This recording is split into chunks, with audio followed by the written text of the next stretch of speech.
안녕하세요, 소보로방입니다. 오늘 소보로방에서 보여드릴 작품은 남녀노소 누구에게나 사랑받는 미국의 베스트셀러 소설 작은 아씨들입니다. 네 자매의 성장 과정을 그린 따뜻한 소설이죠. 그럼 루이자 메이 올컷의 작은 아씨들 지금 보여드리겠습니다. 미국 매사추세츠에 사는 마친의 가족 6명이 소설의 주인공입니다. 아버지인 마치 씨는 목사였지만 남북전쟁으로 전쟁에 나간 상태였기 때문에 집에는 마치 부인, 첫째 딸 매그, 둘째 딸 조, 셋째 딸 베스, 넷째 딸 에이미, 그리고 집안일을 도와주는 헤라가 함께 생활하고 있었죠. 그들은 형편이 넉넉하지 못했기 때문에 어린 베스와 에이미를 제외하고는 매그는 가정교사로, 조는 부유한 대고모님 집에서 아르바이트를 하고 있었죠. 여성스러운 매그는 세 동생들을 잘 돌봐줬고 말괄량의 기질이 있는 조는 글 쓰는 것을 좋아했죠. 베스는 수줍음이 많은 피아노를 좋아하는 아이였고 에이미는 그림 그리는 걸 즐기는 아이였습니다. 그들의 집 옆에는 로렌스 씨가 사는 큰 저택이 있었습니다. 어느 날 조는 저택에서 자기 또래의 한 남자아이를 보게 됩니다.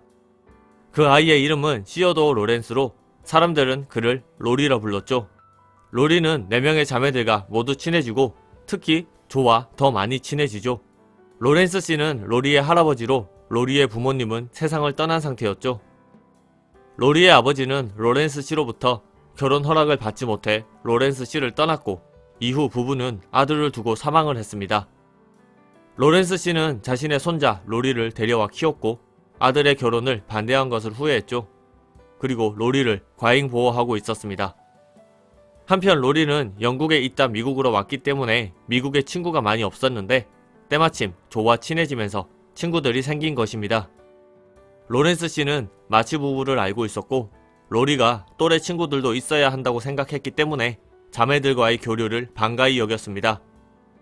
시간이 지나면서 두 집의 교류는 늘어났고 로리가 4자매와 보내는 시간도 많아졌습니다.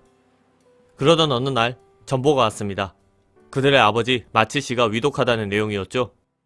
소식을 듣는 로렌스 씨는 로리의 가정교사 브룩 씨에게 마치 부인과 함께 워싱턴까지 동행해달라 요청했고 조는 자신의 긴 머리를 팔아 아버지 병원비를 마련하죠. 어머니는 워싱턴으로 떠났고 자매들은 책임감을 가지고 자신의 일을 묵묵히 해나갔습니다.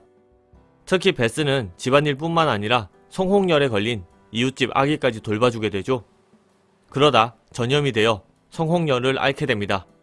성홍열에 걸린 적이 없던 에이미는 대고모 집으로 대피를 하고 매그와 조는 자신들이 그 아이를 돌봐줬었어야 했다며 후회하면서 베스를 간호합니다.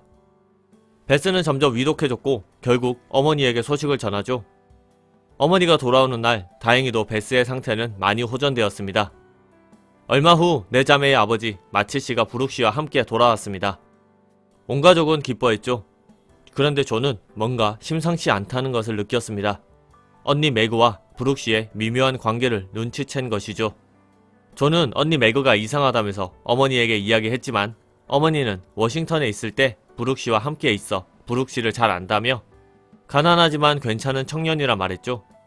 얼마 후 브룩 씨는 매그에게 청혼을 했습니다. 대고모는 가난한 남자와의 혼인을 반대했지만 매그는 대고모의 말에 반박하고 브룩 씨의 청혼을 받아들이죠. 시간은 흘러 매그와 브룩 씨는 결혼을 했고 로리는 대학에 갔습니다. 조는 더 이상 대고모 집에 가지 않고 신문사에 소설을 쓰기도 하고 어머니를 돕기도 했습니다. 대고모의 시중은 이제 에이미가 들었습니다. 에이미는 대고모의 잔소리가 마음에 들지 않았지만 최고의 그림 선생님을 붙여준다는 대고모의 꼬드김에 넘어간 거죠. 베스는 몸을 회복하긴 했지만 예전의 건강한 몸을 되찾진 못했습니다. 어느 날 마치 부인은 딸들에게 캐럴 숙모가 외국에 가게 되었다면서 가는 길에 에이미를 데리고 가기로 했다는 말을 전했습니다. 조는 본인도 가고 싶었지만 예전의 대고모와 캐럴 숙모 앞에서 누구의 도움도 받고 싶지 않고 프랑스어 공부가 싫다고 했었던 자신의 발언 때문에 자신이 아니라 에이미가 가게 되었다는 이야기를 듣고서는 입이 방정이라 후회하죠. 얼마 뒤 에이미는 숙모를 따라 유럽으로 갑니다. 그곳에서 에이미는 어릴 적 만났던 로리의 친구 프레드를 만나죠. 어렸을 적 로리는 프레드를 미국으로 초대했었고 그때 프레드와 에이미는 함께 놀았던 추억이 있었습니다. 에이미는 프레드가 굉장한 부자이고 자신은 프레드가 싫지 않다며 프레드가 청혼을 한다면 청혼을 받아들일 거라는 편지를 가족들에게 남기게 되죠. 한편 집에서 어머니는 베스를 걱정했습니다. 멍하게 있기도 하고 몰래 눈물을 훔치기도 했었기 때문이죠. 어머니는 조에게 베스가 무슨 걱정거리가 있는지 확인해보라 했고 조는 그런 베스를 관찰합니다. 조는 베스가 로리를 사랑하게 되었다 생각하고 고민을 합니다. 조는 로리로부터 이상한 느낌을 받았기 때문이죠. 그녀는 로리를 이성적으로 좋아하지 않았기 때문에 조는 그런 자신의 생각을 어머니에게 이야기했고 잠시 집을 떠나고 싶다는 이야기를 했습니다. 그녀는 뉴욕 커커 부인이 있는 하숙집으로 가 가정부 일도 하고 아이들도 가르치고 남는 시간에 글도 쓰고 싶다는 이야기를 하죠. 그러면서 자연스레 로리와도 떨어지게 되니 일석이조라 말했습니다. 로리와 조가 어울리지 않다 생각했던 마츠 부인은 조의 생각에 동의했고 조는 뉴욕으로 떠납니다. 조는 뉴욕으로 가 성실하게 일을 합니다. 그곳에서 독일인 바이르 교수를 만나 친해지죠. 나이가 많지만 결혼은 하지 않은 채 자신의 조카들을 돌보는 그는 커커 부인의 하숙집에서 교습을 하며 생계를 유지하는 사람이었습니다. 조는 그곳에서도 글쓰기를 멈추지 않았습니다. 하지만 기존에 쓰던 교훈 위주의 글쓰기보다는 흥미 위주의 소설을 써 신문사에 보냄으로써 돈을 벌게 됩니다. 점점 자극적인 글쓰기를 하던 어느 날 바이르 교수가 조가 쓴 소설을 담아내는 잡지를 맹비난하는 걸 듣게 되죠. 소설을 쓸 때 본명을 사용하진 않았지만 조는 그 이야기를 듣고 자신이 얼마나 형편없는 글쓰기를 했었는지 반성하고 다시는 그런 글을 쓰지 않게 됩니다. 조는 집으로 돌아올 때쯤 뉴욕에 있으면서 책을 한 권도 쓰지 못했지만 좋은 친구 바이르 교수를 만났다 생각하죠. 그녀는 뉴욕을 떠나며 바이르 교수에게 언젠가 자신의 동네에 올 일이 있으면 꼭 들러달라 이야기합니다. 오랜만에 베스를 본 조는 더 수척해진 그녀의 모습을 보고 슬퍼합니다. 조는 걱정을 하며 베스에게 로리에 대한 이야기를 했지만 베스가 로리를 좋아한다 생각했던 것은 조의 오해였음이 밝혀지죠. 베스는 자신이 다시 건강을 회복할 수 없을 것 같다는 생각이 들어 슬퍼한다고 이야기를 했고 조는 용기를 북돋아주는 이야기를 해줍니다만 베스의 상태는 나아지지 않습니다. 한편 로리는 우등생으로 졸업했고 바로 조에게 청혼을 합니다. 조는 거절했고 로리는 실망하죠. 축 처져 있는 로리를 본 로렌스 씨는 로리에게 여행을 가자 말했고 로리는 로렌스 씨와 함께 유럽으로 떠납니다.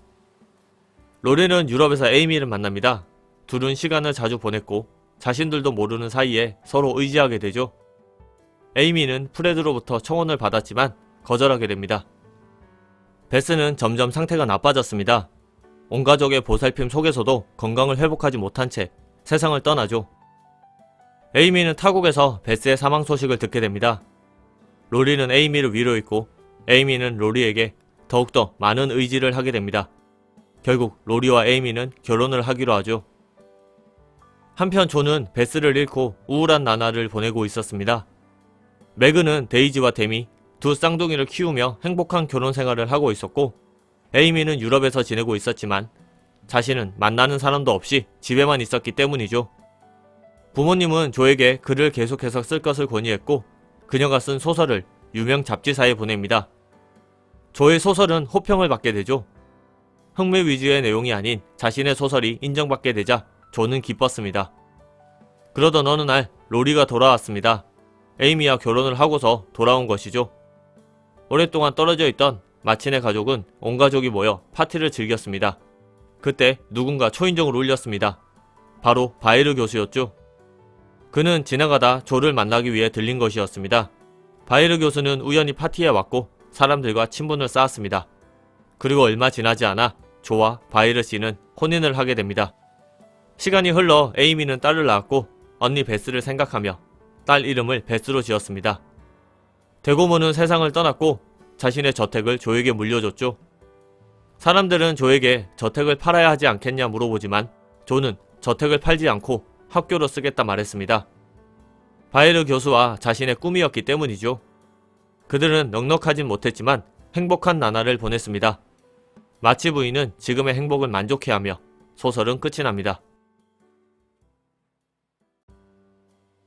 작은 아씨들은 전체를 이끌어가는 줄거리뿐만 아니라 각 인물들의 성격과 성장하는 모습을 그린 작은 에피소드들이 자연스럽게 어우러져 있는 소설입니다. 그렇기에 줄거리만으로 소설이 주는 감동이나 인물들의 모습을 완전히 알기는 어렵죠. 실제로 책을 읽으시면 인물들에 대한 애착이 생길 수밖에 없는 따뜻한 소설입니다. 이 소설은 작가인 루이자 메이 올컷의 자전적 소설이기도 합니다. 소설에 나오는 조가 바로 작가인 루이자 메이 올컷이라고 하죠. 미국 베스트셀러를 대표하는 작품 소보로방에서 보여드린 루이자 메이 올컷의 작은 아씨들이었습니다. 영상이 마음에 드셨다면 좋아요, 구독 버튼을 눌러주세요. 감사합니다.